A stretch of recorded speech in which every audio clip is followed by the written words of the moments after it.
up, everyone? We're back.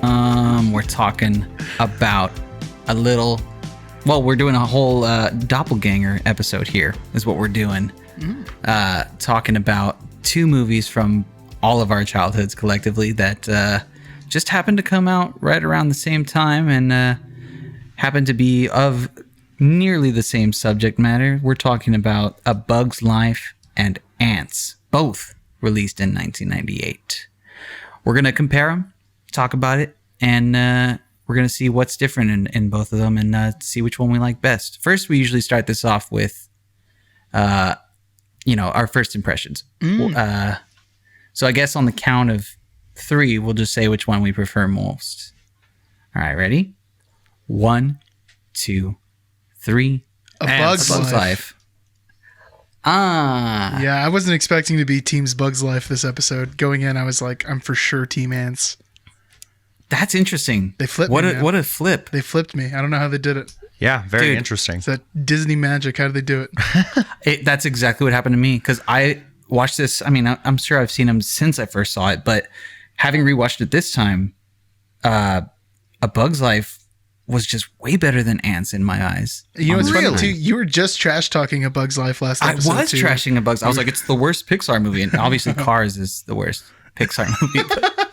That's very interesting, guys. Much like you guys, I started this out thinking Antz, because that's always been my choice. I watched Bug's Life first.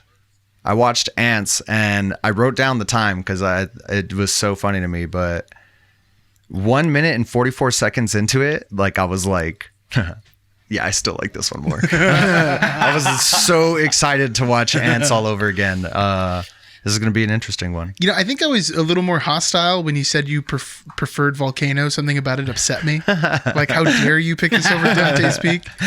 But this one, I think that both movies have very different targets. Mm-hmm. And they both do a lot of different takes with the subject material. So, I mean, I feel like Antz is still really enjoyable. Like, Bug's Life is just barely edging it out for me. This isn't Volcano, Dante's Peak scenario. And I would say the same thing about Bug's Life. Like, I enjoyed watching both of these movies very much. It's a very close race.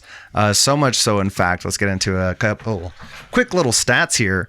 Hold on. Ooh, okay. Stats. Now it's stat time. A Bug's Life, initial release November 22nd, 1998. We got Antz coming out weeks later, October 2nd. These two were released extremely close. I think this is the closest set we've had. I was just going to say that. Yeah. And I actually dug a little bit into it, but we'll get into that in a little bit. Ooh, we'll dig in. There's some tea here, sisses. That's all I'm saying. Oh. There's some tea here. Give us the tea. We got 95-minute runtime for A Bug's Life, 83 minutes for Antz. Runtime, very similar. A Bug's Life is coming in with a 7.2 out of 10 on IMDb, 92% Rotten Tomatoes. Antz, 6.5 out of 10 IMDb, also 92% Rotten Tomatoes. Wow. Interesting. Yeah. That's cool. Let me hit y'all with a quick synopsis. Here's your non-specific synopsis for both of these movies at the same time. I'm so excited. There we go. Okay, Yeah, just here we jumble go. it together. A young ant in part of a bigger colony who's a bit of a free thinker, bit of a free spirit, if you would, it needs to find a way to save the colony, and in his journey ends up having a romantic involvement with the princess of the colony. Ooh. Also, a bit of commentary on it is a young ant finds a way to seize the means of production. Yes. Welcome to the Socialist Bug Hour. Where we're Dismantles the proletariat. Very big socialist vibes during my last couple of hours watching both of these movies. Yeah. Specifically in Antz. Yes. Oh, really? For me, Antz harder, really. I thought Bug's Life was way harder with the socialist commentary. But Interesting. I guess we'll get into that as we get into the crux of the movie. Let's keep hanging around similarities for a second, because there's also some more very interesting things between these two movies. One of them, little fun fact, we have one of the voice actors in A Bug's Life, who plays Slim the Stick Bug, is David Hyde Pierce, who plays Heck yeah. Dr. Niles Crane on Frasier. Love him. And in Antz, we have a very short appearance from a really drunk, like stubble-ridden ant. He's all like shell-shocked. That ant is voiced by John Mahoney, who plays Martin Crane, the father of Niles and Fraser Crane. That's cool. Fraser's dad, yeah. And as soon as I heard his voice, I was like, where do I know that voice? So I had to look it up really quick. I thought that was really funny. Two Frasers. Oh, another quick fact is that both of these movies with socialist commentaries are Bernie Sanders' favorite movies. Fun fact. Yeah, fun fact. Both of these stories' heroes commit fraud throughout this engagement here. In A Bug's Life, he waits around. Oh, I didn't go back and get the time, but it's way later in the movie. They take way longer to get to the fraud. And Antz, they don't mess around. Antz, they get to the fraud 20 minutes and 44 seconds in. Yeah. Boom. Yeah. Impersonating a soldier. Yeah, Antz is pretty upfront with the fraud. Also, though, A Bug's Life, I feel like a little more long running. The con. Oh, yeah. He really keeps him in the dark about what's going on, to the point where it's like Keeping both sides in the dark. Yeah, you really made this really bad. Like, versus A Bug's Life, it's kind of like one con kind of leading into another different con. It's a constant pivot throughout the movie. It's a lot of fun. Yeah, all Both of it ends is a con. thinking on There's their like feet. the bird. There's like a con of the circus people. There's a con of like the flea when he discovers the circus people again. There's like a con on his own people and a con between the princess and him. yeah, big old fraud. It's more like A Bug's Lie. You know what I'm talking about? Because it's just like straight up him lying throughout that entire movie, deceiving person. Well, insect. A Bug's Lie. Anthropomorphized bug after anthropomorphized bug. Well, I can say that twice. Does anybody remember if the ants in A Bug's Life have teeth? Because when I noticed the teeth on the ants and don't. ants, for a second I was like, Okay. Wait. I'm glad we're talking about this. The character design's a big deal in these movies. Ooh, it's so ugly in Ants. In Antz, Oh, that's it's what I love about it. alarming. It's alarming. It's so ugly. And then I instantly had to look it up because I was like, they didn't have teeth in A Bug's Life. They have did. the classic row. nice. You know when you have just like the white row of teeth, but they're not defined? They got that going on. Almost like the tooth, like it's two Yeah. teeth. Did y'all notice that in Ants, they have 6 legs? And in A Bug's Life, Yeah, I they only did. have They 4. did not. No, I wasn't counting legs. Yeah. I did see that, yeah. They- Did you notice that both princesses, Ada and Bala, have like the exact same antenna? They have the same curly antenna. And I wasn't sure, is that an actual ant thing? I don't know. Like, does Maybe. the- I think both like animators were like, how do you make a lady ant fancy? Ooh, well, not just fancy, but also like feminine. Like, how do you differentiate, between a male and a female ant? How do I make this ant a little sexier? I'm glad you said it, Frank. Okay, so in Ants, the Woody Allen, who's the star of the movie, Woody Allen, who's our plucky protagonist. At the beginning, he's got a little bit of a thing with his coworker, fellow hole digger. Jenny from the block? Yes, J-Lo. yeah, And it's so strange. What's her name too? Azteca? Azteca, which in my notes next to it, I wrote, WTF? the names of the ants actually come from parts of the name of the species of different ants from all over the world. So, There's a Barbatus ant? yeah, there's a That's sick. Barbados ant. Barbados Slim. My man witch. Just to reiterate, or just to go back to that fact we were looking up, it looks like the flying males actually have the curly antennae. Oh, interesting. So Sweet critique Wrong. of Mozambique. Sorry, I'm getting carried away here. Did you? Anyway, back to J-Lo real quick. Okay, that's the first time I've said this all year. Back to J-Lo real fast. When she showed up on screen, I made a joke to Michelle, my wife. I was like, "Do you think they're gonna give J-Lo a big ol' Ant butt? yeah?"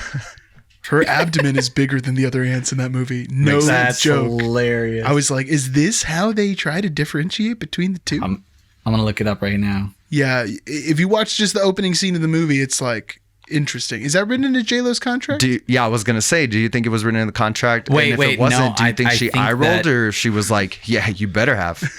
Oh, I see it here. You know what? She does have a gigantic, what is it, thorax? It's abdomen. The Abdomen. thorax is the middle part.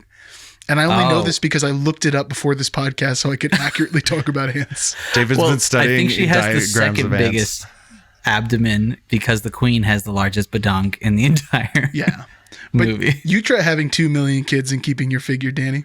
That's a huge difference, I think, between both of these two, because the queen doesn't lay any eggs at all in A Bug's Life. She doesn't even look like a queen ant. I do want to point out, I appreciated that A Bug's Life, that Antz takes maybe a more realistic approach. I say that very cautiously. Because they're anthropomorphized by ants. Yes, but the ants are warriors. And it's like, well, yes, that's true. And in Bug's Life, it's like, oh, we're a group of like peaceful, non-confrontational ants. It's like, this doesn't exist. Yeah. What world? Like there's parts of ants that Pixar would never try to do. Like particularly the termite war where they're just like getting melted. There's no way you'd see that in a Pixar movie, but it feels more realistic to ants. And I'm trying to figure out. Bug's Life is. I'm sorry. Go ahead. No, I was just gonna say I'm trying to figure out what the whole deal was with like Hugh Jackman just wanting to. Is he a nihilist? You know what I mean? Does he just want to like exterminate everyone and start over again with him and the princess? That's it? Gene Hackman. Gene Hackman. Yeah. I'm sorry. What did I say? Hugh Jackman. It's close. You know what I mean? It's close. It's like just a couple consonant differences. I was so confused for a second. I was like, how is it going to bring Wolverine into this? The plan in Antz is horrifying. Yeah, it truly is. And does he also just think that the princess is going to be like mad for a little while and then she's just going to get over it? He really does. Yeah. So just to break this down, this is important. I mean, if you haven't seen these movies, A Bug's Life, basically the ants, or these peaceful tribe of ants, they're getting extorted by a group of grasshoppers led by Kevin Spacey. And basically, if they don't, make enough food, then he's not going to be able to offer them their protection. You know what I mean? You got to give me that fear. Who knows what bad things would be a shame if something happened to this island. Yeah, exactly. And in Antz, it's, he's one of a faceless, movement. There's a lot about no individuality in Antz. The opening to Antz, you hear Woody Allen. He's sitting like in a therapist's office, and this is like why I got so excited. It's just like simple opening, go over the city. You like do a super cool dissection through like the ground and stuff. You fade to black, and he's just talking about how he feels like he might like he doesn't matter. You know what I mean? And his therapist is like, "Well, you've made a breakthrough today," and he's like, "I have." He's like, yes, you are insignificant. He's like, I am? Yeah. It's beautiful. And that's very much a theme of like that character trying to find what's going on. Yeah. They hit you right in the face at the beginning. But there's an evil, what's his name again? Mandible? Mandible is the evil general. Yeah, there's an evil General Mandible who's basically planning a coup in which he's going to kill all of the ants that are loyal to the queen. All the useless stock. And the worker, the common folk, by having them dig a tunnel that they don't know is going to eventually flood them. It's under a lake, which will flood them and, kill everyone. Which is super like evil. He has them working themselves to the bone to their own death. Yeah. Doesn't that bourgeoisie know that he needs the proletariat to supply him? It would be like if the ancient Egyptians, like at the end of the pyramid, all the slaves were like, oh shoot, we're inside this thing. How did this? Who put the last brick in here? How did we all end up in here? And then that's it. It'd be so sealed forever. Sealed forever. That's like the true mortar to the pyramids. And that's how you really get those stones to stick. I don't know why. Well, I just watched all of Futurama, that's why I'm on such a kick. But this is really reminding me of that Bender episode where he becomes the pharaoh of that Egypt planet. I don't know if you guys have seen this episode of Futurama. I've seen that. Yeah, it's classic. It's classic. But anyway. I think in a general comparison, I feel like the cast of Antz is so much better than the cat, or just more star-studded. Star-studded to the gills. Yeah, than A Bug's Life, because I honestly had to think about who Flick's voice was. I know who it is now. I think he was from Kids in the Hall. Yes. But yeah, he's like an older actor. Yeah, and it just there wasn't that many. I mean, there's obviously like the classic Pixar voices were all in there too. But I mean, there were so many like A-list stars in Antz. Yeah, it was pretty cool. Really, a lot. I was noticing the same thing in Bug's Life because you get Kevin Spacey, who at the time it was a guilt-free watch, but then you also have Hayden Panettiere, who's Dot, Yeah. who's the tiny little ant, which made me feel so old. Right. I was like, what? She's a baby. You also have And the then you had fantastic Delaney. Julia Louise-Dreyfus. Can't forget about Well, I think it's Louis. Julia Louis Armstrong Dreyfus. Yes, perfect. The super Perfect angry Dennis Leary playing Francis the Ladybug. Not a lady. And then Also, Richard Kind yeah. playing Maltz, which is hilarious for anyone that watches Curb Your Enthusiasm. I had to spot out his voice right away. Yeah, I was pointing him out as the hypochondriac from Scrubs. That's where I always remember him from. Makes sense. And Sorry. sorry, we were talking about this, Danny. Is it just Shoot Me, or is it what's the other one? Spin City. We couldn't figure out which one. Is he in? Without using the This internet. guy? Yeah. I think he's in. I don't know. Actually, I need to check. I would say Just Shoot Me. I confused those two movies so Spin City. hard. It's Or Spin shows. City. Oh, Spin yeah. City. Okay. A couple other like actors I want to point out for A Bug's Life. You got John Ratzenberger playing P.T. Flea, the P.T. Barnum Flea, who So is good. Cliff Clavin from Cheers. Super fantastic. One that's important to the channel because she's been featured before. The Gypsy Moth is played by one Madeline Kahn, who plays. What's her name? Something von Stoop in Blazing Saddles. She's also Mrs. White in Clue. And she's one of the characters in Young Frankenstein. I forgot which one, though. Have we talked about those movies? Blazing Saddles, we for sure did. have. We did in talk our about Satires movie That was quest. a while back, man. I forgot about And that. which was also the first time we talked about Idiocracy. Yeah. I knew Idiocracy was coming back. We're gonna have to revisit it for sure. Mel Brooks ranking. Let's go.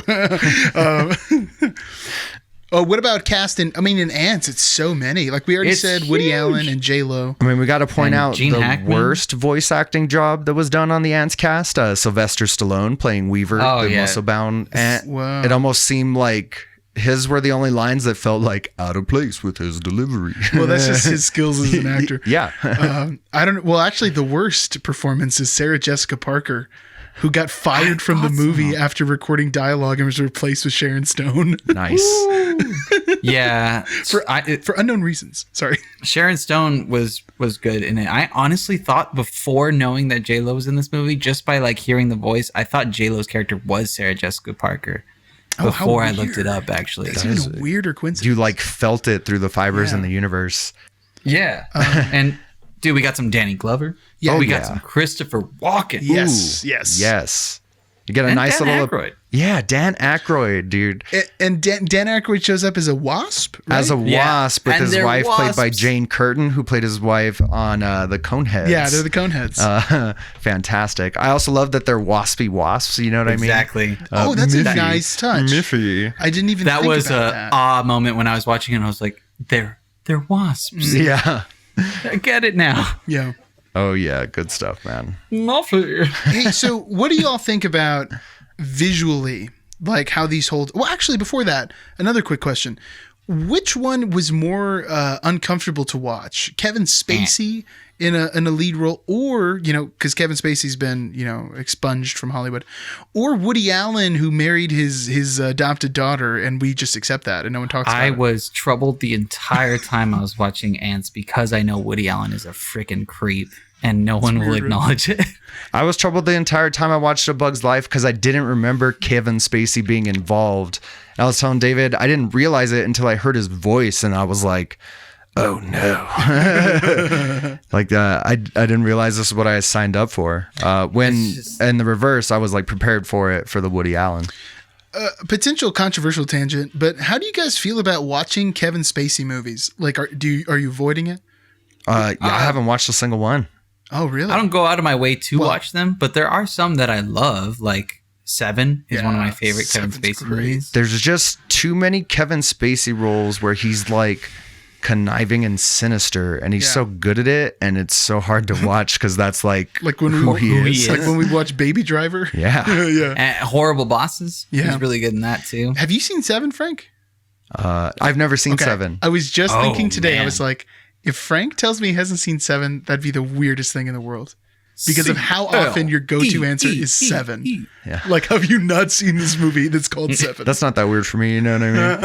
I also answer how Stella got her groove back to a lot of questions. I've never seen that movie before either. Oh, wow. Okay. Have you seen Sister Act 2, Back in the Habit? Millions and millions. Okay, at least we got that. We got that Dude, one, I everybody. think we're gonna have to do another doppelganger flick with Sister Act 2 and 7. They're like practically the same movie. That's a movie pairing. They go really well together. They're very complimentary. You have to watch 7 after How Stella Got It. It's a palate cleanser. Okay. One difference between these movies that I had to note for us to talk about is there's human artifacts in A Bug's Life. There's no humans in A Bug's Life. You know, I ran into this because I watched one of those Pixar theory things, which I didn't realize was so in depth, and also just like I've made this clear before on the channel. I got no love for fan theories. It's like, get out of here with your stupid fan theory. He's got no love for it, and he's got no time for it. No time for it. I get angry when I see he a doesn't fan have time theory. for Remember the Titans? Yeah. And Pixar fan theories. Not even just Pixar ones, but when people were like, oh, well, Rugrats is actually, all the kids are really dead and they're all in Angelica's imagination. I'm like, shut up. It's just a show about babies. Like, stop it. You're being a baby. But anyway. I feel like we're going to have to do a whole episode on just fan theories and movies with the wackest fan theories for you. You guys should just both come up with lists of the most off-the-wall fan theories, and I'll just react. And dismantle like all of them. You'll and just dismantle all of them. be angry. But you know what? My one thing, because I saw that fan theory, because the Pixar theory is like, it takes place after WALL-E, right? That it's like humans, Which is far in the future, have left the Earth or something. But I never finished WALL-E. I got like halfway through. I'm assuming that's what happens at the end of the movie. Well, you didn't see the part where like they go underwater and find Nemo? No, I definitely didn't see that part. Just kidding. But there's a electric bug zapper in Bug's Life that's It's still plugged in. It's still It's plugged in. running. It's running. So that means that there's electricity, and that means that there's people. You know what I mean? Yeah, there's electricity under the trailer. Mm-hmm. And the trailer is the Pizza Planet guy from... the guy that lives in the trailer is the Pizza Planet delivery guy from Toys Life. I mean, Toy Story. It could be a franchise, Toys but Life. it's very possible. That Yeah. could have been a name for Toy Story for sure. Here's something. Toys Life. So Can't they all be that though? Really quick. Can they all be that? A Like robot's Toys Life, life. Bugs Life, Robot's Cars Life. well, there was a meme I saw a while back that was like, toys showed us that toys have feelings. Bugs Life showed us that bugs have feelings, and then like cars have feelings. The yada, yada. feelings one with our feelings have feelings. Yes, and then it was like Coco showed us that Hispanics have feelings. And I was like, oh no.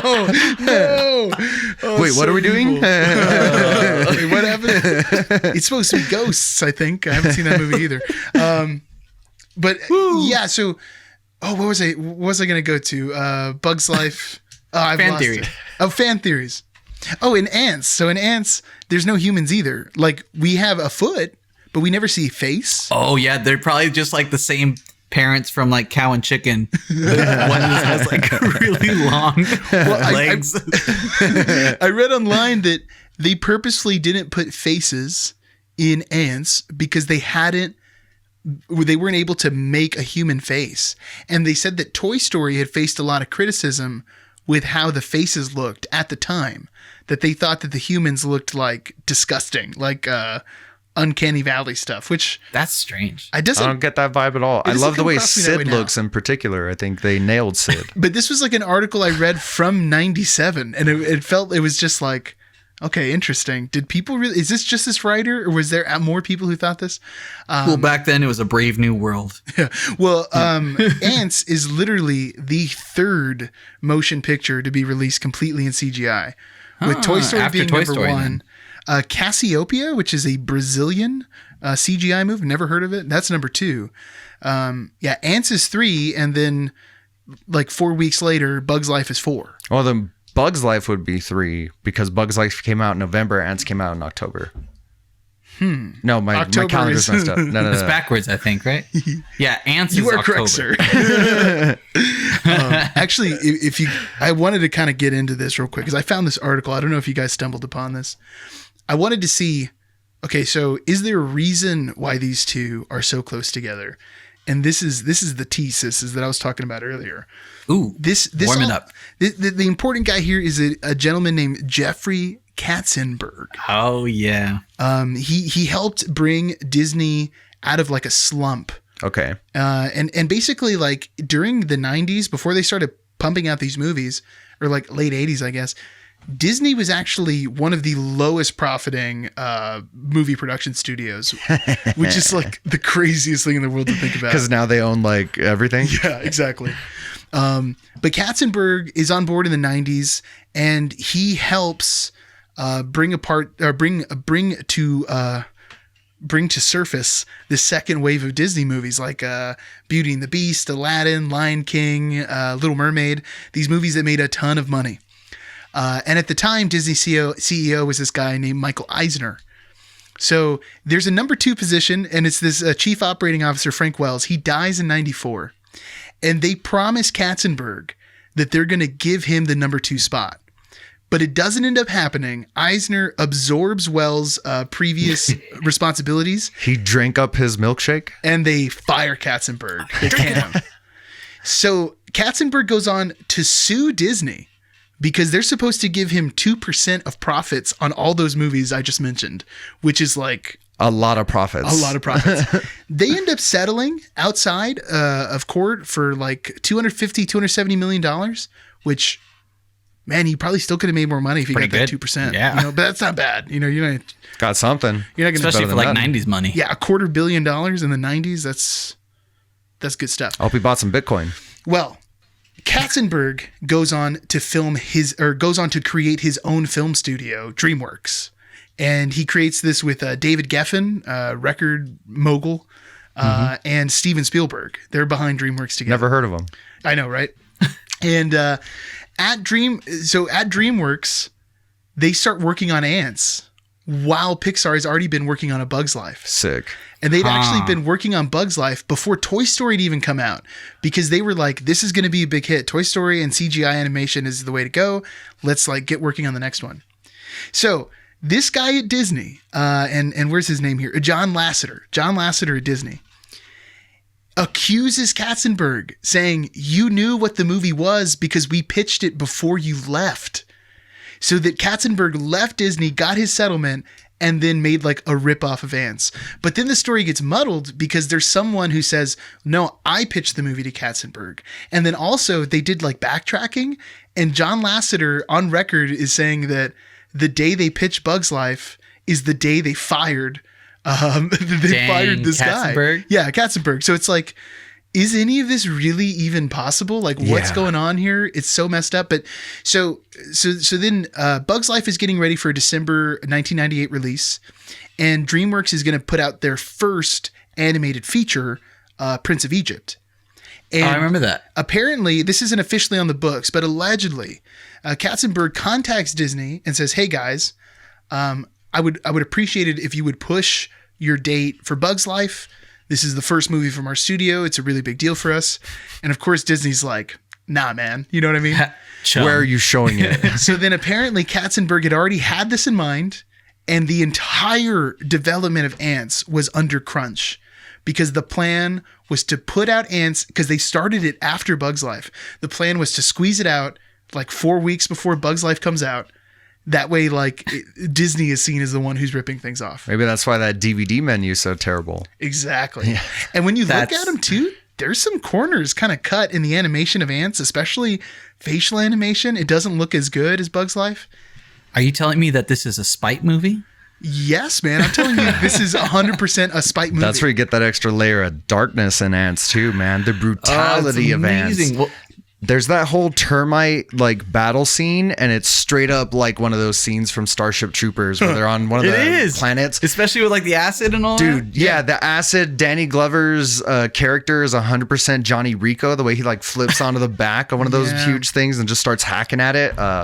Super dope. Well, you know, it's funny. Oh, go ahead. I'm sorry. I was just going to say there's a bit of a literary reference to Red Badge of Courage too. I don't know if you guys ever read Red Badge of Courage.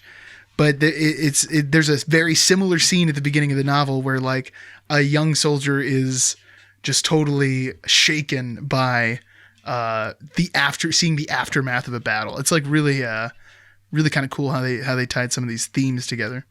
Speaking of other literary nods, hopping back to Bug's Life for a second, because I forgot this earlier. We were talking about cast. But Dim, the rhinoceros beetle, his name comes from A Clockwork Orange. It's the same name of their dim-witted, extra strong crew member. And Lasseter did say that's something he intentionally did in an interview. I just thought that was funny. That's pretty funny. The first time they said his name, I was like, hold on. Because I watched A Clockwork Orange not so long ago. Oh, really? Netflix was like, maybe you should. And I was like, maybe I should. Maybe I should. I need to rewatch that. It's been a long time since I've seen that.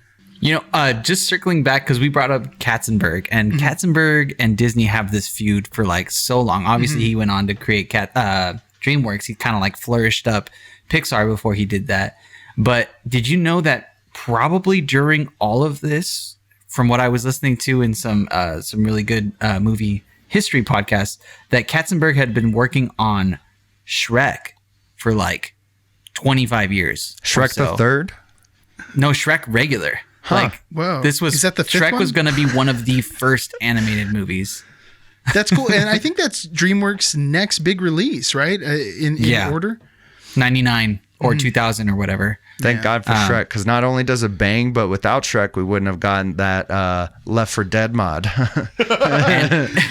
And in Shrek, there's a speculation that Lord Farquaad was inspired by Michael Eisner.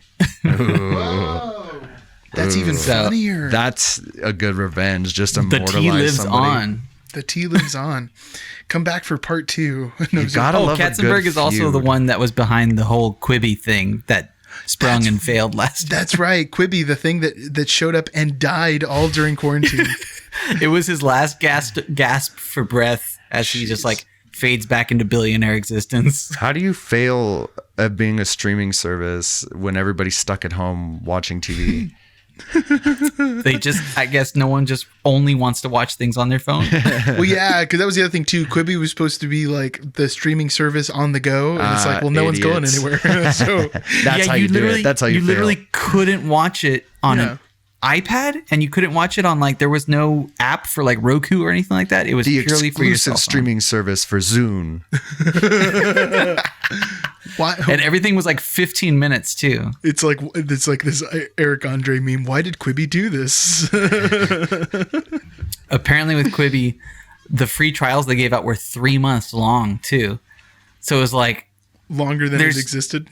exactly longer than anyone needed to watch everything on there and be like, okay, I don't want this. Yeah, people are probably too busy doing their free 3 months of Fender Play, because that was a super sweet deal during pandemic too.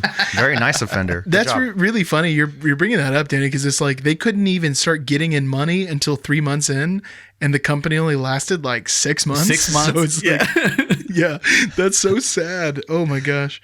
Hey, so what do you guys think about visuals of these movies? I think one of them looks better than the other, but I think one of them is a little more inventive with their visuals. It's like a weird kind of trade. I don't know what you guys thought. I prefer the animation in Antz just because it fits the whole vibe of the movie, man. I love the super sharp edges, the way everything's a little bit more. They both have like polygonal like aspects to them, but the Bugs Life characters are all a little bit more rounded. You know what I mean? They're cuter. They're soft. I like the hard edges in Antz. I'm all about the hard stuff. Yeah. You're all about edging, aren't you, Frank? Yeah, truly. So I actually, I was gonna say I prefer Bugs Life, just because it was in a way nostalgic to like watch it, because it did remind me of like early Pixar Toy Story type animation. And when I was watching it, I was like, wow, this is just crazy to think it like how far behind everything was, but they still made it work. Like it still looked pretty good, and especially the environments looked really good. Not so much the characters, but the flames and like everything, like the water that they interacted with and stuff. It looked pretty decent. And there's a lot of action sequences in A Bug's Life. You know what I mean? Yeah, they really all look is. really good. I think the character models look pretty good in Bugs Life. I like their literal animation, like the way that they move. I like it more than Antz, where in some of Antz, it feels like an older video game where like the emotions are pre-programmed. Like the Antz video game, you mean? Oh, is there an Antz video game? Oh yeah. Oh, there's dang. an Antz video game. Okay, so next episode we're gonna play Antz versus Bug Life video game edition. are they both on PS1? We're gonna have to do Let's the go. second version of that podcast that we did. That's hilarious. Okay, we'll have to do that. It's for Game Boy Color. Why? I'm gonna look that up after this podcast. But anyway, I mean, it's probably awful. Let's just be honest. But It looks really bad. It's like a platformer, but it doesn't look anything like the movie. So there's that. There's that. If you want to play a movie platformer, just go play the Aladdin one. It's one of the best. You know what I mean? And Even one of the the Emperor's hardest. New Groove video game is a pretty solid platformer. I heard that one was pretty good. I never played that one. I've heard the Lion King one is the hardest. That one Or is is pretty tough. There's a lot of level memorization and a lot of like trial and error. Really quick, there's also a Bug's Life video game. I know we were just looking at that. I remember playing that when I was a kid, playing on 64 and being like, this game's all right. It's a 3D platformer, though. It's which is cool, but when you're playing a console that also has Mario 64, it's like, why am I wasting my time? Why am I wasting my time with this garbage? I could be playing like, I don't know, Banjo-Kazooie or something. Fair. Or Jet Force Gemini, that was a good one. Okay, we're getting so far on a tangent, but Let's reel it in. I like the aesthetic of Antz more, especially the actual it's not hive. What's the word I'm looking for? The hill. The tunnel system. The tunnel system. It's more imaginative in Antz. It also seems a bit more like Antz would actually do something kind of close to this tunnel system. Mm-hmm. Just all around seems a little more researched and representative of Antz. Whereas in A Bug's Life, I feel like we don't really even see inside the hill that much. There's a few scenes in there. Mostly on top, right outside. Right outside the hill. Yeah. It's like, well, this was easy to animate, wasn't it? Yeah. But I don't know. Bug's Life still looks better. It's held up just a little bit more, I think. It doesn't look like as old of a video game. But some of the textures are also kind of off in Bug's Life. It's weird. Definitely. It's kind of trippy to see. Even in that raindrop sequence where like near the ending battle, the raindrops looked so strange. Like it did not look like water at all. It was so explosive almost, you know what I mean? I don't know. Oh, I'm sorry? Oh, I was going to say, that's one of those things that is just like known to be hard to make real. That's one of those things that's hard to pull off. Yeah. Speaking of things we've talked about on the channel before, and that scene in particular, when they're doing the chase scene in A Bug's Life and they're going through all the branches and stuff and Hopper has to dive straight down on them, it made me think of Rain of Fire so hard when they're like chasing the dragon. I thought that was really fun. That is interesting. Yeah. And that's after Bug's Life. Yeah. So maybe it's a Bug's Life reference in Rain of Fire. Maybe, but probably not. I'd have to say, when we first put on, so we watched Bug's Life first and then we put on Antz, and as soon as Antz came on, like I remember myself and Raven looking at each other and just being like horrified at like the facial animation, because we were just disgusted at like how their faces looked, in particular like Gene Hackman's character and like Sylvester Stallone's character were ugly as hell. Dude, that's what I love about it. That's exactly like the things you are saying. I'm like, I don't mind the actual design of the character, but it's literally like their eyebrows. It's like they have 2 settings or like 5 settings. It's like normal, surprised, angry, and they just like jump to those. There's no transition. It's a little janky, but you also notice it a lot in the like march scenes and the dance scene because they're all like in unison, so it looks very much like computer background characters. But part of it plays because they're just like mindless robot ants. You know what I mean? Actually, I'm glad you brought that up because that's something I noticed. Both movies have a scene where the ants are playing music, and in Bug's Life they go very like Lion King, Jungle Book. Like I was thinking like Endor, like Ewok Celebration. Yeah, it kind of slaps too. There's a couple like stormtrooper helmets in there that are using as drums. But in Antz, the music is purposefully like really monotonous and uncreative, and I thought it was such an interesting choice. They like kind of go into like down Cuban salsa groove once they start to learn how to dance. Once they start to learn how to dance, they kind of go into like a Cuban salsa groove. Yeah, the groove comes in just when he starts dancing, and as soon as he stops dancing, the music goes away again. So it's kind of like illustrating how he's unique. You know what I mean? He's like his own individual compared to all these mindless drones, but. It's, you know, I just wish it wasn't Woody Allen. It kind of throws me off a little bit. Like Woody Allen doesn't seem like an everyman. He just seems like Right, but if they would have gotten Jerry Seinfeld, the movie wouldn't have been as good. Oh, that's true. Wouldn't have been as good as B Movie, which we have to thank Jeffrey Katzenberg for. Very good. That's also DreamWorks, huh? Also DreamWorks. Is that the unofficial Antz sequel? Is there a reference to Antz in B Movie? I don't know, but for those that are not watching us on YouTube currently right now, Frank and I both have fantastic tributes to B Movie on our backgrounds. So, which I guess Shout is out. like a behind the scenes look, I guess, a little bit, because they won't be seeing this video for me, at least. They'll be seeing this video. Oh, it's even funnier. Sup, yeah, girl? yeah. So only you, Danny, can see Frank's choice. And what a lewd scene he picked from B Movie, might I say. you did. And it's actually really funny that we both ended up this way, because I really am only doing this for like you and David, you know what I mean? that's hilarious. It's so that like it's the shortest joke, so that when you guys first sign on, you'd be like, huh. Oh, that's a good one. Oh, what's Frank got this week? Oh, man. Well, what else you guys got any last words to say about Antz and A Bug's Life? Any comparisons? Any last footnotes? I feel like last words is a good way to put it, because one of my favorite high points in Antz is at the climax when Mandible is falling to his death and he finally hits that like crunch sound is so good. Yeah. It's very satisfying. It's Is one it better final. than Hopper getting 8?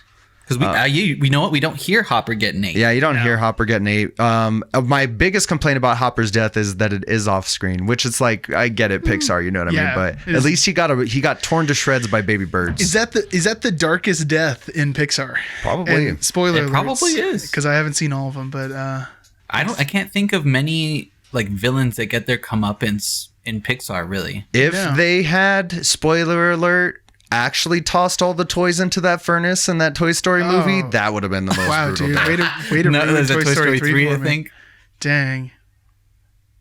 Dang. Anyway, the other thing that stood out to me, Bug's Life, though, while we're on the topic of violence, is when the kids paint that tapestry of the battle. Like when the actors finally start getting a hint that things are going to go bad. There's so much gore in that There's a lot picture. of blood. There's like all this blood all over the place. The caterpillar's like chopped in half. Which is going to be another gripe for me, because they clearly draw a vertebrae in the caterpillar, but caterpillars are invertebrates. Whoa. Deduct a point, Bug's Life. Dang. Way to be on it, man. Yeah, What they're not as bug conscious as the Antz crew was. Before we move on, though, can we please talk about which movie is more socialist and why? What were the socialist stuff you guys picked up in Antz? The moment everyone's been waiting mean, for. Yeah, the entire time it felt like socialist propaganda. I felt like both movies did, but I feel like Antz Oh, is just a little bit more upfront in your face about it. You know what I mean? He is very Antz is much definitely like on it. like go against the status quo. But they have the big realization like we have a choice. Like we can. You're saying I don't have to dig for like the community. In that scene, one of the ants literally says, "We're the means of production." Yeah, straight up, dude. It's really funny. And part of it is because Antz is a little bit more reality grounded in like Ants are a little more reality grounded. Yeah. No, I'm just joking. You know, you're right. It's like, I guess you don't have to apply grammar when when you replace S with a Z, then the rules just get all wacky. You can do whatever you want to do. I Very forgot where I 90s was going. thing to do, Oh, you know yeah. what I mean? Not as it only more grounded in reality with the bugs and the way they interact and stuff, but like with the humor too. It is there are more lot like nods to the adults that are like bringing their kids to the movie. You know what I mean? Well, he even makes a comment where he's like, "Well, princess, I was going to put you in my erotic fantasies, but now I've decided not to." And I was like, whoa. In his most erotic fantasies. That's like a little much, Woody Allen. Antz wouldn't even be a good kids movie to take someone to go see. Like it's even when I watched it as a kid, I didn't think it was that great compared to like anything loved else. it. I thought it was so dope. I think Antz is like a better like preteen viewing, like Yeah. 10 to 12. That's the sweet spot to watch Antz. I feel like. How old was I the first time I watched Antz? I mean, I was like It's definitely- 7 years old. I was super Really? down a little for more it. pessimistic. You guys were like 7 we or were 6. all the Yeah, same yeah. age. Yeah. Oh, it was at the part of the year where we were all the same age, actually. Yeah. Yeah. There's some definitely more mature themes, although I think the battle stuff is kind of interesting to show to a child, like in the sense that it's not that graphic. I mean, for a kid, it's like scary. I mean, you have like Z at the end of it holding Barbadus's head like in his hands. You know what I mean? It's like if you wanted to have your kid think about war, if you want your 7-year-old to think about war, that might be kind of an accessible story. You know what I mean? You want them to think about war. You know what I mean? I don't know what the reason would be. Like, you need to teach them a lesson about the consequences of war. You don't want to go full like Platoon or Deer Hunter. You want to start like a little bit back. You started Saving Private Ryan and they started crying. I was going to say, you started Saving Private Ryan is where you start. Because it's one of the best ones. Not in this scenario. But also, like, they melt bugs and, like, with the magnifying glass. And Muffy gets smushed. Yeah, there's some pretty... But I kind of like that because as kids, that's how we treat bugs. We're smashing them up. For reals, though. Yeah, it's kind of a cool thing to... Like, but that's what Starship Troopers told me I had to do as my duty as a citizen. You have to do your part. Got to spread democracy.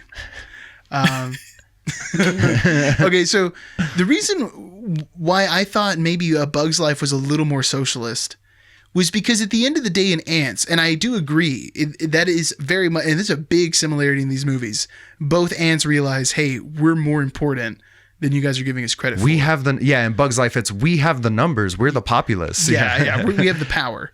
But in Antz, it's really like a coup that's going on. Whereas in Bug's Life, it's not an internal struggle. It's literally these people are oppressing. And in a way, they seem like some form of government, like they're coming to tax them and take their food that is perched on a precarious rock leaf. Terrible decision that Frank and I were talking about earlier. Like, worst food placement of all time. And you know what? I totally forgot to point this out when we were initially talking about the plot of A Bug's Life. But one of the things I thought was interesting, and I just realized it like while I was watching it, it's a retelling, it's a reimagining of The Ant and the Grasshopper. Like the Aesop fable where the ant works all summer to prepare for the winter and the grasshopper's just messing around. And in the winter, the grasshopper starves. But in this one, the grasshoppers don't starve because they extort the ants. Yeah. I hadn't thought about that. I hadn't made that connection either. That is an interesting one. Well, I didn't as a child because I was stupid and I hadn't read anything yet. But what do in you my mean adult mind, I was like, That's funny. Yeah. Oh, what were you going to say, Danny? No, I was just going to say, like, Bug's Life is definitely, it's got more of a social commentary on, like, extortion and means of, like, like you're saying, like a government or a crime syndicate kind of working as, like, an extorting affair. But, like, in Antz, it's more of a social commentary on, like, a caste system and, like, classes. Like, not only the proletariat and, like, the bourgeoisie, but there's also... like within the proletariat, there are caste systems also, like soldiers, there's workers, there's, you know what I mean? There's people that'll turn into breeders and stuff like that. So it's more of like knowing your social caste in Antz for sure. Yeah, Antz is really heavy in social caste, where I think Bug's Life's message isn't as like complex. It's a little more plain. But the part that really was getting the Bernie and me riled up is when Hopper is making that big speech about how, like, if one of them stands up to us, they could all stand up to us and they outnumber us by like 100 to 1. It's like, oh, you guys are telling me you're the 1%? 99%. You know what I mean? Yeah, it was just very much like, it was like, not me, us, everyone. And then that's what ends up happening. People are like, okay, we don't need to just follow what this, threatening group is telling us, and we could band together and you need to figuratively and literally eat the rich in this situation. Yeah, exactly. They eat the rich in Bug's Life. And what's more socialist than that? That's really what they should have did. That if Bug's Life would have ended with like all the ants like actually ripping the grasshoppers to shreds, then it would have got my votes hand down. I would have been Welcome back to Uninformed Movie Comrades. Uninformed Movie Comrades. Oh my gosh, can we put that on a shirt? Do you know what? I'll concede not being part of the Thirsty Threesome if we're the Uninformed Movie Comrades from here on out. From here on out, a furry hat. Okay, well, you already know you have my vote, comrades. I'll bring my Mosin Nagat Russian national anthem in right here. Not only will I insert it, I'm gonna like blow it over the limit. Although I guess that's Frank's territory. I shouldn't. Will that land us in federal proof? Well, I mean, these days, not a lot will, apparently. Okay, so, there's one other thing I wanted to touch on, and it was just a trope that I picked up in Bug's Life. And I found in Antz, and I found this really cool website called tvtropes.org, and it's just a database of all these tropes. They give them names, descriptions, and then like you can find out in what medium. So it's like, oh, you want to hear about this trope in anime? Like, here's a list. You know what I mean? And this one actually wasn't Antz wasn't listed in here, but the trope is King Incognito. And it's when your hero runs into someone who seems unimportant, but actually ends up being someone of great fame and importance. Emperor's New Groove. Or A Knight's Tale. A Knight's Tale is listed on here. But another one, Aladdin. Like, this chick pulls a total Aladdin at the beginning of Antz. Yeah, she wants to go hang out with the common folk. Mm-hmm. So Katzenberg's ripping off Disney in multiple places. Good for him. What an amazing look back on Antz versus A Bug Life. And you know what? The fact that Antz is a spite project against Disney specifically is just going to solidify my vote, honestly. I know I'm in the losing crowd here, but this is the hill I'm dying on. This is the ant hill I choose to die on. I'd definitely say, though I liked watching A Bug's Life more, I definitely grew a new respect for Antz, having seen it through a new adult way of watching it and understanding the messages behind all of it. It actually had a deeper message than A Bug's Life, for sure, in my mind. For me, I really love Antz. I love the artistic choices in Antz. I think it's more interesting creatively than A Bug's Life. But A Bug's Life, I feel like the performances above were just a percentage better, like all across. There's some really clunky ones in Antz. And also, what do you mean? What do you mean? I'm replacing my buddy Woody Allen. It was just funnier. Like Bug's Life, it was like literally laugh out loud funny, and like scenes that I knew were coming up, I was chuckling. I was having a good time. So I gotta give but you know what? This has been my favorite doppelganger lineup we've had so far. This is a good one, guys. This is a very close race, honestly, this man. This is a good one. This was such, like Danny said, such a delightful, easy research. But let's do this one again. Let's do this again for the next episode. We'll do it for 2022. Well, comrades, I think that kicks us on over to a little bit of character limit extended. We should just put a little Stretch echo. You know what I mean? Every time someone says character limit extended, put a hit on it. You know? I mean, how spacious do you guys want? Super. Outdoor space? Grand Canyon. Like an Grand Canyon. Oh, maybe. I was thinking space. That's how spacious I'm thinking. Tell me how spacious you want it, and I'll get into the space designer, and I'll design that space for you, baby. Wow, nice. But you might want to hit that time code. Just to save you. I'll just... Okay, perfect. That'll be super easy to see. Perfect. Goodness. I'll be like, oh, there it is. So what are we talking about on Character Limit Extended? We're talking about Idiocracy. Boy, what an amazing rewatch, guys. How timely. Yeah. I mean, what a way to put it. The choice was purposeful. We planned to do this because, the comparisons were drawn so many times throughout the presidency. We planned it for sure, but we planned it at a moment where it hadn't gotten so unfunny yet. You know what I mean? Things hadn't gotten violent yet. Things were comically stupid last year when we planned it. And now things are fair, violently stupid. It's really escalated in the last 3 or 4 months. Yeah. The Idiocracy comparison's not as funny now. That's the problem. They really ruined it in the last couple months. As we record this, for those listening, we are currently in the last 12 hours of Trump's presidency. Yeah. So it's a joyous occasion, really. Well, when Trump tries to pull a coup tomorrow, Mandible over here. It's such a joyous, relief-filled occasion that I refuse to sully it with my silly sound effects. It's just nice. It's nice that we're here. That is a good time. Yeah. All right. So what's the next segment? No, I'm sorry. I'd never seen this movie. I don't know why I hadn't seen it. I just never got around to it. It was one of those ones that everyone was like, oh, you should watch Idiocracy. And I just never did it. I got to hear more of your thoughts on this then, because I know Frank and I have seen this movie. I've seen this movie to death. Yeah, I know you guys have seen this so many times. And I was also really relieved that you liked it, because due to recent channel history, I was so nervous. I was like, two of us really enjoy this and one of us haven't seen it. That means the third one's going to be a kung pao situation. Okay, let me give you my quick impressions, I guess. First off, I love Mike Judge. So this was cool too, because I think all his movies have that brand of humor.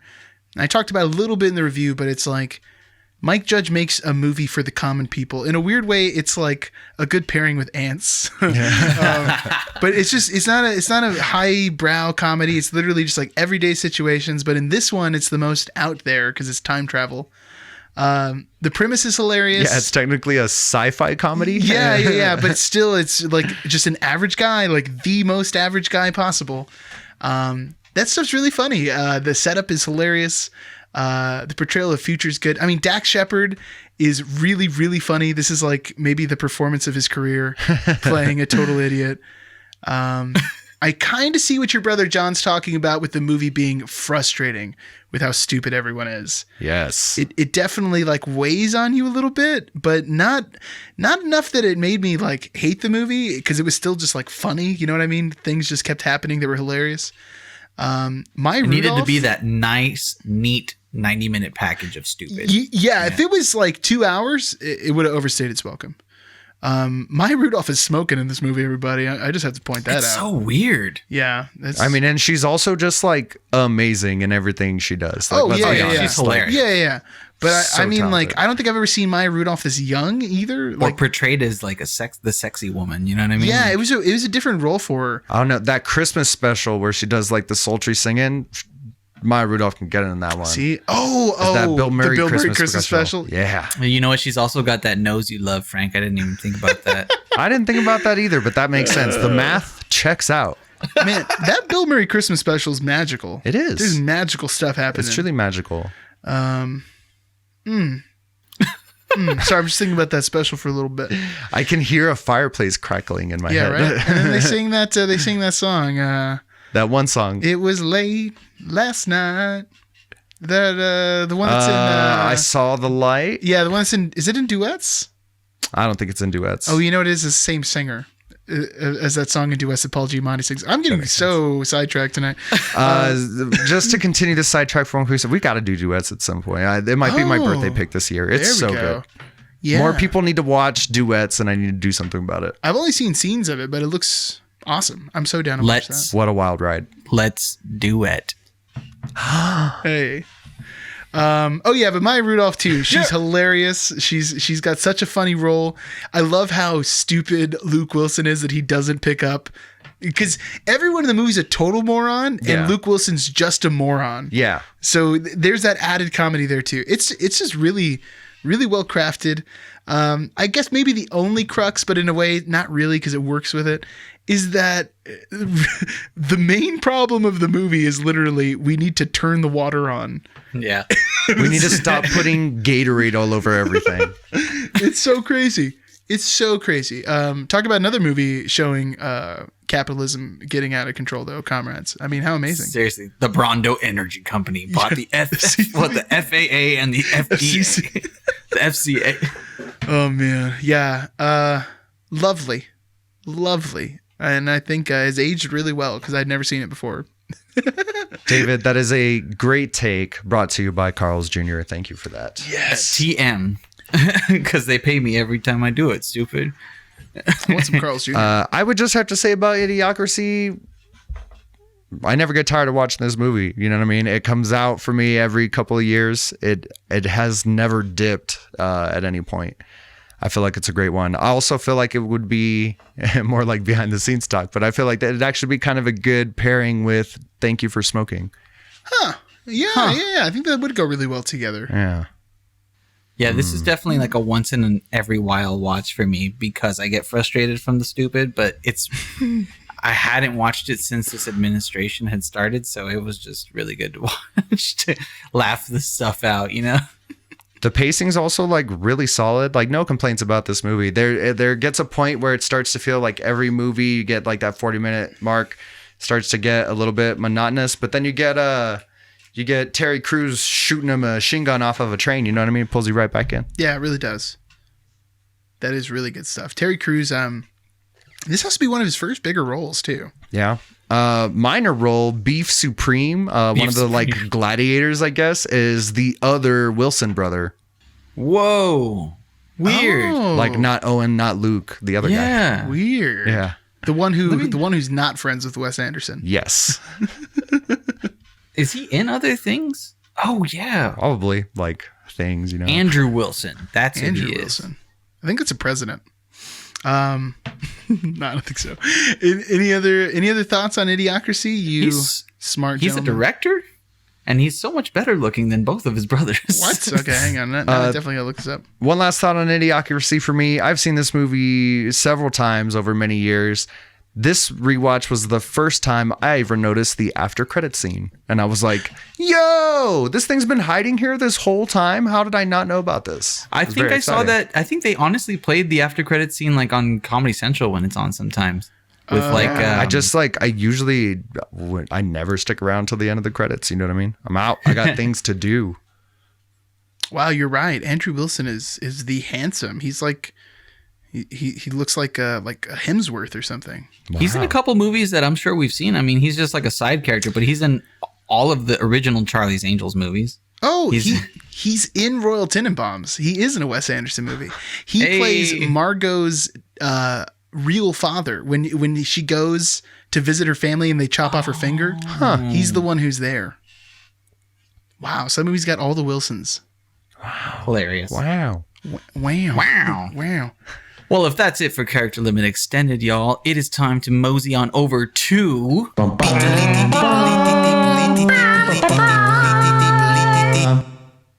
Oh, that's interesting. Hey. Wow. Nice catch.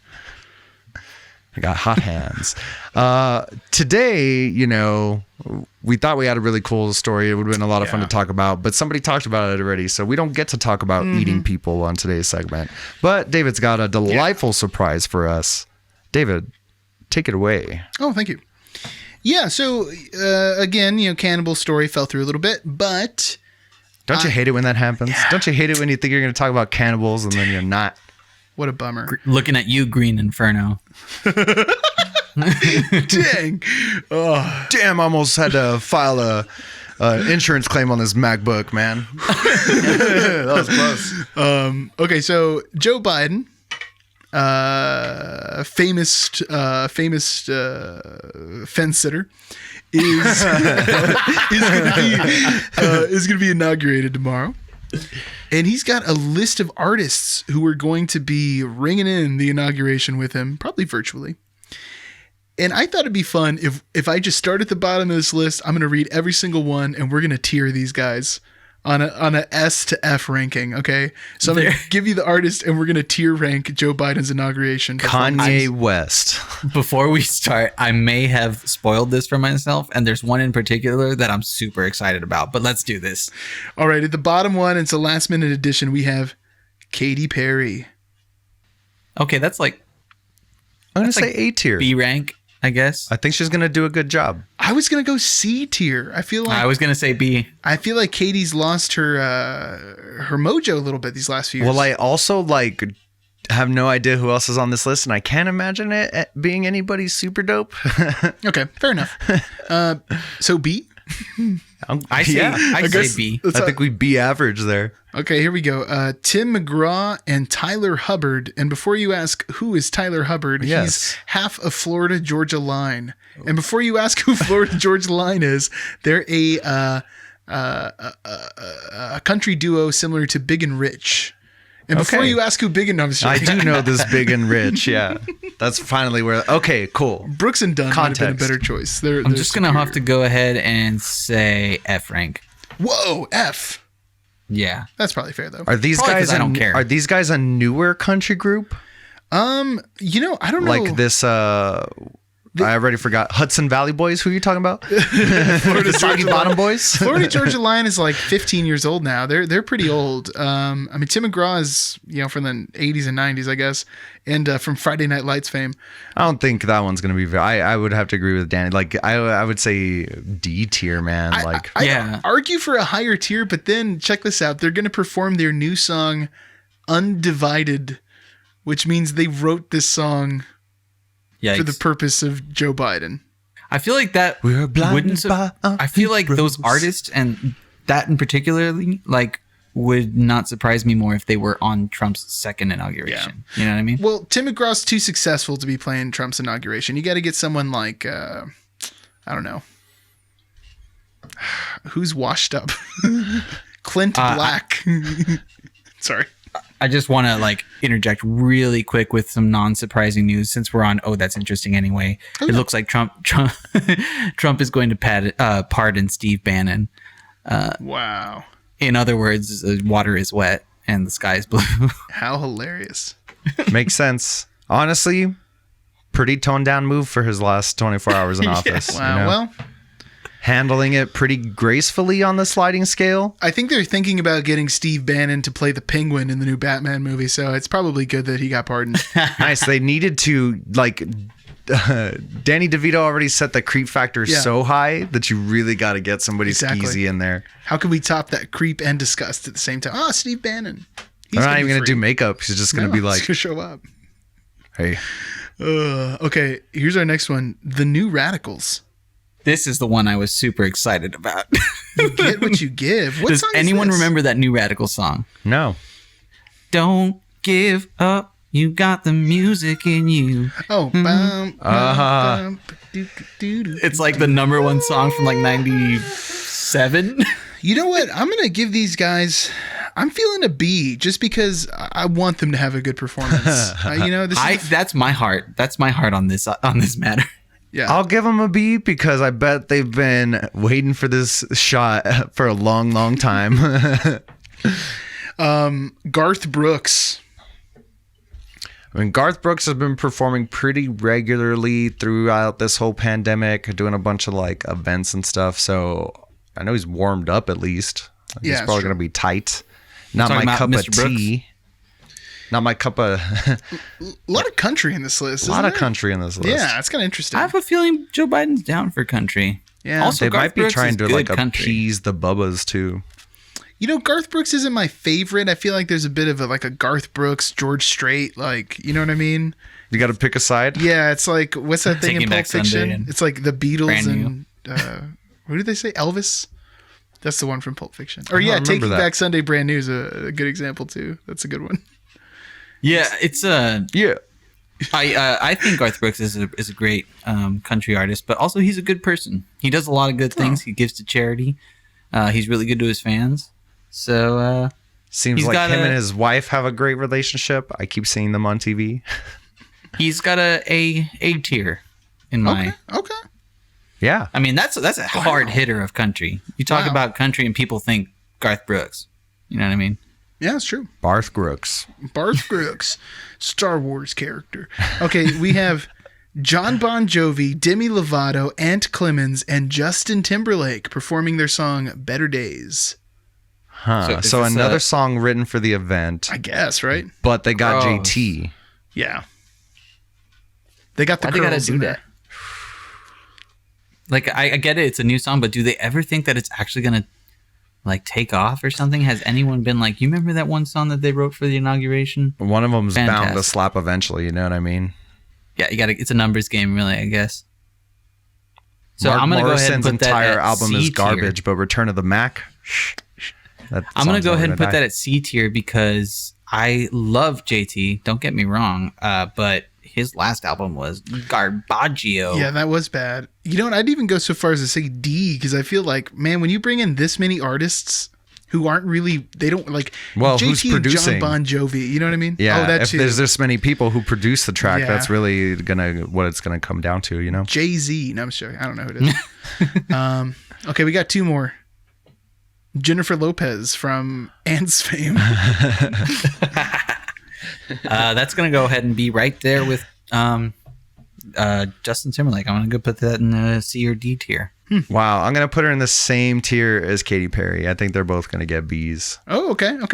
B's all around. You think they're gonna hit the classics, or you think they're gonna sing something new, or like a medley, if you will? It just says that she will put on a musical performance. Oh, then she's doing a medley of all her good songs. Yeah. She's gonna do that Beyonce song "So Crazy" right now, and everybody's gonna be like, "What?"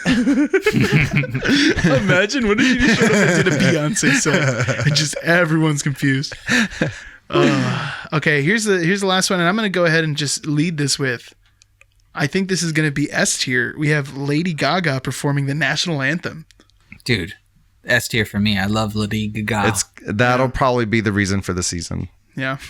What season? She's also Inauguration season. That's the reason. Yeah. She's one of the best singers. I think she's a phenomenally creative person. You know what? For Trump, it's going to be. Oh, I'm sorry. I just got really excited about my joke. For Trump, it'll be a Rain Man season. Dang. Because they're going to start flooding in, boy. We were kind of having bets if Fox News is actually going to show coverage of Trump's whatever he's doing versus the Biden inauguration. I'm not 100% show sure. coverage of him watching TV. Is Trump going to do something at the same time as the inauguration? Oh, yeah. I wouldn't put it past He's him. supposed to do something. Incite a riot. Well, what is he doing? He needs to get the word out. He hasn't been tweeting about it. He needs to get on there and let everybody know what the plan is. Yeah, weird. I haven't seen anything about it on Twitter. Yeah, his social media game has been off these last few days. Quite unlike him. I guess he's busy packing. It's the launch of TNN, Trump News Network, which will come. Mark my words. Yeah. Within the next 5 years. Oh, you think it's going to happen for sure?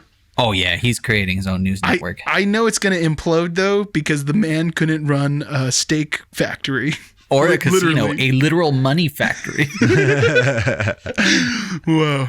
It takes a lot to be a corrupt businessman who can't run a casino. Or a school, a literal money factory. Yeah, or a college, or a non-degree college, a literal money factory. Well, there it is, ladies and gentlemen. You'll know what to expect of the inauguration tomorrow from this podcast. It'll come out 4 days from now. Oh, tomorrow will hopefully be not all that interesting. Hopefully it's a pretty uneventful day. Hopefully it's just like, okay. Hopefully we all just kind of get through it and be like, all right, cool. Then Thursday, here we go. Whoa, whoa, whoa, whoa. Time for Peeps and Predicts. Yes. Okay. Whoa, Nice. whoa. I was hoping this was going to come in here. Yeah. Rah, rah, rah, everyone. We're doing Peeps and Predicts. And Peeps and Predicts is the segment where we take two people or parties, real or fictional, and they get into some wacky scenarios that we have to come to a consensus on. And then at the end, they face our reigning champion. So who are we dealing with today? You know what? I'm going to let Danny choose the Peeps. Oh, how nice. In preparation so he can get back into All right, the I want the swing one on the because, right. I want the little my paper right or that's your in right? there on the right. This one? You didn't know you were going to actually pick it up. I thought you were just going to pick it up from the jar. Nope. All right. I want the one that's at the base of your hand. At the base. I never thought of my hand that way, but I guess that's where it is. At your hand coupling. The joint. The joining. Tommy Lee Jones versus Pierce Brosnan. Whoa, what? So if this goes a certain way, we might have Pierce Brosnan versus our reigning champ, Pierce Brosnan. Wow. What a world we're living in. David, would you want to hit us with our first predict? It's like that message just came up that's like, do you want to reload a save? You've started a doomed timeline. It's like you're playing Oblivion or something. Okay. Our first predicament. Who would you rather share an Uber with? Pierce Brosnan or Tommy Lee Jones? You know, Tommy Lee Jones. this comes down to preference. Yeah, I it's think. Tommy Lee Jones for me. But Frank, were you my friend? Were you my friend that told me you met Tommy Lee Jones and he was a jerk? No, I shook his hand. He was a gentleman. Okay. He was like, nice to meet you. Or however he sounds, Yeah. Old white man. Old white man. Yeah, That's little my old insight. white man Frank voice. actually met Tommy Lee Jones. I love Bond. I still have to go with Tommy Lee Jones. The man is an icon. Yeah, you know dude. what I mean? Pierce Brosnan, it's got some good roles. Have you seen what that guy can do to an alien? You know what I mean? Yes, I have. multiple times. Mm-hmm. Have you seen say how I that would guy have- can control a house full of college cheerleaders? No, I don't think I have. What movie's that? There's this movie called Man of the House. It's like one of those movies I like just saw with my parents. You know what I Oh, mean? God, yeah. It's later in the Tommy Lee Jones career for sure. I would say I have. I would say I have considerably more questions to ask Tommy Lee Jones than Pierce Brosnan. Yeah, man. So many questions. Yeah, I'd be like, any confusion with Tommy Lee? Does that happen a lot? Do you All right. play drums as well? That's an easy first one. Easy peasy, man. A W for Like- the Jones. Just share an Uber with a sheriff from No Country for Old Men. Yeah. Sounds like a good time. Yeah, and if you're a criminal, you don't have to worry about him catching you. Okay. Who's more likely to be a Trekkie? Ooh. I mean, I think Tommy Lee Jones is older. And I think maybe he would have been around, a good age when... But Brosnan might have been a child when that show was on TV. Like the original run. The only thing I know about Tommy Lee Jones's personal life from our interactions with each other is that he plays polo, but I don't know what that does for this debate. And what do you know about Tommy Lee? Plays the drums. Okay, well, that's all you need to know. Yeah, and with it, other things Yeah. that everybody knows about Tommy Lee. Like footnote. I would have to say that I think Tommy Lee Jones might have like a secret nerdy side about himself because he's kind of interesting and mysterious like that. Pierce Brosnan, I think, is only mysterious for the camera. I think that Tommy Lee Jones is both mysterious in real life and in the camera. I don't know. I can kind of see Pierce Brosnan being that guy who secretly like pays ladies to poop on a glass table that he's sitting under. Wow. He looks like that kind of guy Isn't to me. that just like a Irish breakfast? Is that what they call it? Sorry to our Irish viewers. I don't know if there are any of you, but if there are, I apologize. Okay, so apparently Pierce Brosnan is in Star Pays Trek? ladies? What? This can't be right. One of the newer ones? I think this is like I've stumbled into some weird like fan fiction thing. Oh, your favorite. It's the algorithm. It Oh, knows how much you no. love fan fiction. Why? Why did you do this to me? Let me double check here. All we need to do is grab David's devices and keep talking about Remember the Titans, and it'll just show up God. on there one day. I'm gonna like actively go out and try and destroy every copy of Remember the Titans I can find. I don't think that'll work though. Most people just watch it online. Has Pierce Brosnan ever been in a movie with aliens? Well, the last the last James Bond with him gets wild. No, I'm just joking. I was like, I couldn't tell you. It's not that wild. Okay, so here's what I found out. Someone wrote a fan fiction of a Star Trek script in which Pierce Brosnan plays the captain of that ship. And then they even like photoshopped Pierce Brosnan into some very convincing looking scenes where he's like in Star Trek attire. So my hat's off to whoever this person is writing this fanfic. You put a lot of time into this and it shows, kudos.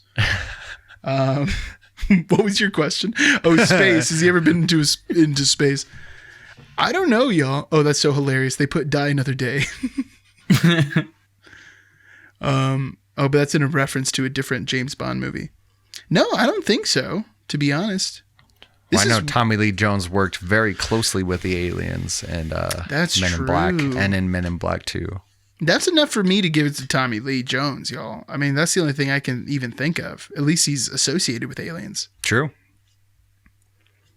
Yep. Oh. And I think it'll play better for the final round. You know if what I'm Pierce? being honest. You know what Pierce Brosnan is in? He's in Mars Attacks. Oh, yeah. Yeah, Yeah, he's like the intellectual, right? yeah. Pretty He's sure like he a- dies though, or he's a he gets scientist. put on a chihuahua's body. Yeah, he's one of the guys who gets head switched. And Sarah Jessica Parker from earlier in the episode gets her head on another body. yeah, No, I think doesn't. so. Yeah, the chihuahua gets its head put on Sarah Jessica Parker's body. That Yeah. movie's wild, y'all. That movie is wild.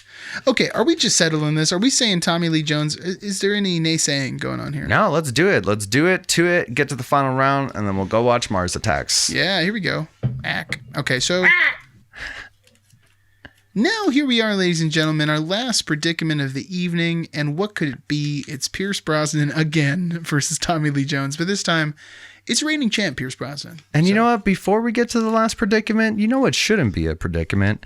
Hitting that subscribe button. Give us a like and a share, you know? Rate us on iTunes or on Spotify. Can you rate on Spotify? I don't know. You can follow. You can follow us on Spotify. Yeah, go check out what they're offering over on Apollo City Comics if that's your thing. And I mean, I'm not referring to comics, but just like Brandon's terrible voice and opinions. If you're into that, they're over there. Yeah, go check out Phantom Kin. There we go. Any other? Curb Your Enthusiasm, really good. Yeah. On HBO. No, I'm joking. Yeah, that's pretty dope. I've just been watching that. It's New like on my season mind right coming. now. Dude, Oh, is it really? Yeah, I'm pretty sure they're doing a new season of Curb Your yeah. Enthusiasm. It's basically just like watching a new Seinfeld. You know what I mean? That's like what watching season Curb are you Your on? Enthusiasm. Oof. I think we just started 3, man. Like we're Is the JB first two are Smooth pretty there rough. yet? no. I really I'd say like the it when it first comes 2 out. Curb Your Enthusiasms are very seasons are pretty rough. Really? But I feel been like it's good. Okay. But like, I've been- dang, I'm it gets excited. better. I'm just super excited then. Yeah, that's a wine show. It gets better the further it goes Oh, along. right on. Okay. And they latest saved a is man amazing. from being convicted of a crime he didn't commit. You know what I mean? No, I don't. Dude, there's this case where they were trying to pin this murder on this dude, and the only reason he got off is because they had him in footage of a Curb Your Enthusiasm episode at like a White Sox game or a Dodgers game. That's It was a Dodgers crazy. game. Like they exonerated that dude. Whoa. They saved his life. Because of That's Curb Your insane. Enthusiasm. Yeah. Because How they cool. just so happen to remember that they were filming that day, and they combed through like everything, and there he was in the background, and he couldn't have committed the murder because of the time that Crazy. they were there. Wow. Now that's unless he has a twin brother. that's like that's like an escape room ending or something. You know what I mean? Comb the footage. All right, so here we go. Here's a championship round, y'all. Who is more likely to stop going to the gym? Oh, It's Tommy Lee Jones, y'all. I mean, Yeah. Pierce Brosnan has been in shape his entire life. Let's He's be still in honest, shape. Tommy Lee Jones is getting up there. He's probably pretty tired. Yeah. Bones are aching. If anything, he might be in there just for some light cardio, just to keep everything moving. But Some water aerobics. But I feel like Pierce Brosnan, first off, he's known as like an attractive actor. You know what I mean? Like there's some actors who are just like, if you weren't attractive, you're not going to get them roles. So he's always had to stay on top of. And Tommy Lee Jones has that very respectable, graceful, older Texas man gut. You know what I mean? He's got that Yeah. barbecue and beer gut. Yeah. Ain't nothing wrong with that. You see it everywhere here in Texas. It helps show off your dope belt buckle. Exactly. It's the reason you grow the gut out. Yeah. To exude the belt buckle. It pulls the attention straight to the buckle. Yeah. it's from all that shiner. Yeah. Yeah, exactly. It's like a lot of Shiner and a lot of Pabst. A lot of Whataburger and shiner. I'll do it. I had some Whataburger today, actually. There you go. Ooh, that's good stuff. Let's go get more Whataburger. Okay, so Pierce Brosnan sticks around. Yeah. Could he be the champ of 21? We'll see. We'll see what Wait, happens. so is Pierce Brosnan fighting Pierce Brosnan now? No. We've already got past that. Pierce Brosnan has retained his seat. He just defeated Tommy Lee Jones. Yeah. For in the final round and not in the previous semifinals, quarterfinals. This was a weird chart to follow. Yeah, you this know? was weird because Pierce Brosnan was in there twice. But if this is the first time you're listening to this show, it's usually not this chaotic at the end. It's We slightly usually don't less. have the same Sometimes person. it's a little bit more. Sometimes it's more. You never know what's going to happen at the end of this thing. Yeah, for being 100% honest, you know. You didn't come to most professional movie reviews. You knew what you were getting into. There you go. Bye.